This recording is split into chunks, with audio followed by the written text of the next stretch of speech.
আসসালামু আলাইকুম রহমতুল্লাহি ওয়া বারাকাতুহু। জি, আমি ডাক্তার মীর শহীদুল ইসলাম। আমার চেম্বার তথা ঐতিহ্যবাহী শেখঘাট সিলেট থেকে আপনাদের মাঝে সংযুক্ত হয়েছি। আর সিলেট থেকে সংযুক্ত হয়ে প্রতিনিয়তই আমি চিকিৎসা বিজ্ঞানের কোনো না কোনো বিষয় আপনাদেরকে ভিডিও আকারে শোনাই। তো আজকেও এই মুহূর্তেও তার ব্যতিক্রম হবে না। গুরুত্বপূর্ণ একটা বিষয় নিয়ে আলোচনা করব, যে বিষয়ের সাথে সময়ের সাথে একটা গুরুত্বপূর্ণ একটা মিল আছে। জি দর্শক শ্রোতা, আশা করি মহান রব্বুল আলামিন আপনাদেরকে ভালো রেখেছেন। মহান রব্বুল আলামিন আমাকেও ভালো রেখেছেন বিদায় আপনাদের সম্মুখে এসে দু চারটা কথা বলার সুযোগ পেয়েছি। জি দর্শক শ্রোতা, ভিডিওটা না টেনে পুরো ভিডিওটা যদি দেখেন অনেক অনেক উপকৃত হবেন। আপনি উপকৃত হলে আপনি আপনার বন্ধুবান্ধবদেরকে এই ভিডিওটা ছড়িয়ে দিতে পারবেন, সে আবার তার বন্ধুবান্ধবদেরকে এই ভিডিওটা ছড়িয়ে দিতে পারবে। এভাবে অজানা অজানা জিনিসটা জানা হয়ে যাবে। আর অবশ্যই ভিডিওটা সাবস্ক্রাইব করে অল নোটিফিকেশন বেল ওকে করে রাখবেন। এতে করে হবে কি, আমারই আপডেট ভিডিও অনায়াসে পরবর্তী সময় পেয়ে যাবেন। জি দর্শক শ্রোতা, আলোচনা করব ড্যান্ড্রাফ নিয়ে। What is dandruff? হ্যাঁ, এই ড্যান্ড্রাফ মাথার খুশকি। এই মাথায় কেন খুশকি হয়? এই খুশকিটা কি? এটা হচ্ছে না, হয় না এরকমের লোক সংখ্যা খুব কম। কম বেশি সবারই হয়। এই সামনে আসছে শীতকাল, আগামীকাল অগ্রহায়ণ মাসের 1 তারিখ। এই শীতের দিনে এই বিশেষ করে স্কালে এই ড্যান্ড্রাফের প্রকোপটা খুব বেড়ে যায়। আর এই ড্যান্ড্রাফটাকে আমরা চিকিৎসা বিজ্ঞানের ভাষায় বলি seborrhoeic dermatitis. It is one kinds of dermatophytosis, এক ধরনের ছত্রাক, ফাঙ্গাস। এর মাধ্যমেই কিন্তু এই খুশকিটা কিন্তু ছড়ায়। এই খুশকিটা যদি মাথায় থাকে তাহলে লক্ষণগুলো কি, একটু লক্ষণে যাই। চিরুনি দিয়া যদি আমরা কম করি আঁচড়াই, তাহলে দেখা যাবে যে নেই পরিদেহের যে কাপড় চোপড় আছে এখানে সাদা সাদা ছোপ ছোপ ছোট ছোট দানা দানা পড়ে আছে। কারো কারো ক্ষেত্রে এমনি এমনি আঁচড়ানো লাগে না, মাথা চিরুনি দিয়ে আঁচড়ানো লাগে না, এমনি এমনি এই শরীরের পরিদেহের যে কাপড় চোপড় আছে এখানে পরে পড়ে থাকে। এগুলো দেখা যায়। মাথায় ইচিং হয়, মানে মাথায় চুলকায়, এবং চুলকানির দাগ দেখা যায়। অনেক সময় আমরা দেখি যে হাতের নখের যে দাগ, এই দাগগুলো মাথায় বসে গেছে, এরকমেরও দেখা যায়।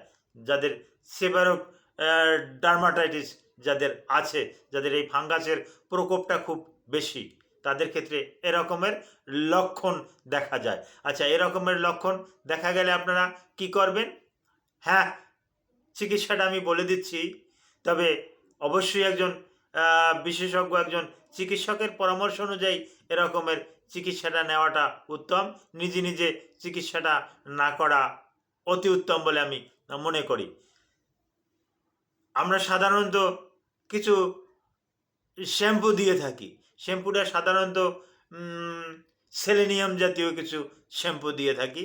এই সেলেনিয়াম শ্যাম্পু, কিটোকোনা জল শ্যাম্পু, এগুলো প্রথমত বলি যে মাথাটা একটু হালকা পানিতে একটু ভিজিয়ে নেন। ভিজিয়ে নিয়ে 5 ml, 5 ml পর্যন্ত বলি, 5 ml, 6 ml এরকমের, বা 4 ml এরকমের হাতের দিতে নিয়ে এভাবে ঘষে মাথায় ভালো করে করে দেন, ফেনা করেন। এরপরে আপনি 10 মিনিট আপনি অপেক্ষা করেন। 10 মিনিট অপেক্ষা করে তারপর আসে, সবচাইতে ভালো হয় আপনি যদি গরম পানিতে যদি মাথাটাকে ধুয়ে ফেলতে পারেন, অর্থাৎ গরম পানিতে গোসল করতে পারলে এটা অতি অতি উত্তম হয়। এরপরেও অনেক সময় দেখা যায় যে খুশকিটা থেকে যায়, বিশেষ করে কারো কারো ক্ষেত্রে ভুরুতে, এই নাকে, কারো কারো ক্ষেত্রে এই গোপে, দাড়িতে, বগলে, বুকে, বা আরও অন্যান্য শরীরের যে লোমকূপগুলো আছে এতেও খুশকি দেখা যায়। তখন আমরা কি করি, ওই রুগীকে ওরালিও কিছু ড্রাগ দিয়ে থাকি। এটা রুগীর লক্ষণের উপর নির্ভর করে আমরা কিছু ওরালি কিছু ড্রাগ দিয়ে থাকি। এগুলো খাওয়ার পর এটা নিরাময় হয়। আর নিরাময় হওয়ার পর আমরা সেলেনিয়াম বা কিটোকোনা জল জাতীয় শ্যাম্পুটা তাকে পার্মানেন্টলি বলি যে সপ্তাহে 2 দিন কিংবা 3 দিন এটা আপনি ব্যবহার করবেন। সপ্তাহে 2 দিন 3 দিন এটা ব্যবহার করলে আপনার এই ড্যান্ড্রাফ এটা হবে না। আর এই ড্যান্ড্রাফের সাথে আরও একটা আছে, যেমন অনেক সময় মাথায় এই শীতের দিনে কিন্তু স্কালে কিন্তু সোরিয়াসিস হয়, মাথায়ও সোরিয়াসিস হয়। এই সোরিয়াসিস আর ওই ড্যান্ড্রাফ দুটা কিন্তু আলাদা আলাদা জিনিস। এই দুটার সাথে একটাকে যদি ওই সোরিয়াসিসকে যদি ড্যান্ড্রাফ মনে করেন, খুশকি মনে করেন, তাহলে কিন্তু আপনি একটা বড় বড় ভুল করলেন। হ্যাঁ, এটা কিন্তু সাদা সাদা থাকবে থাকবে এবং ওটা ফেটে ফেটে যাবে, তাহলে বুঝবেন যে এটা সোরিয়াসিস। আর যদি দেখেন যে না, ফেটে ফেটে না যায়, স্বাভাবিক আছে, তাহলে এটাকে ড্যান্ড্রাফ হিসাবে আখ্যায়িত করবেন এবং ড্যান্ড্রাফের চিকিৎসা নেবেন। তো এগুলো আরও কিছু কিছু মাথায় আরও কিছু কিছু হয়ে যায়। এগুলোর কারণে হেয়ার ফল হচ্ছে, কিছু কিছু ক্ষেত্রে এই খুশকির কারণে চুল ঝরে যাচ্ছে। এরকমেরও রোগীরা আমাদের কাছে এসে অভিযোগ করেন। আমরা এই অভিযোগের ভিত্তিতে তাকে ট্রিটমেন্ট দিয়ে থাকি। আর এই ট্রিটমেন্ট দেওয়ার পরিপ্রেক্ষিতে সে সম্পূর্ণরূপে সুস্থ হয়ে যায়। আর শ্যাম্পু ব্যবহারের পাশাপাশি তাকে কিছু ওরালিও কিছু মেডিসিন দেই, যেগুলো খাওয়ার পরিপ্রেক্ষিতে সে সম্পূর্ণরূপে ভালো থাকে।